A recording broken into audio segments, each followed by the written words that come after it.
Hello అండి, అందరు ఎలా ఉన్నారు? ఈరోజు మా ఇంట్లో జున్ను రెడీ చేస్తున్నాము. మా నాన్న ఫ్రెండ్ ఒకరు తెచ్చిచ్చారు జున్ను పాలు. సో జున్ను రెడీ చేస్తున్నాము. లెట్స్ సీ ఎలా చేస్తున్నాము చూద్దాం.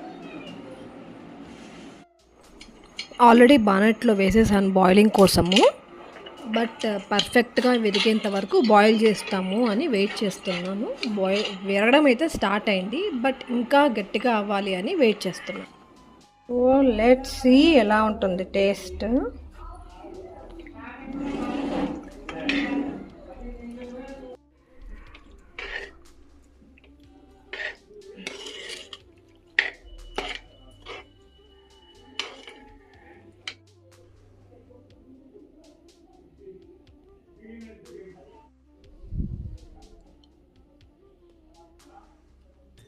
సూపర్గా వచ్చింది.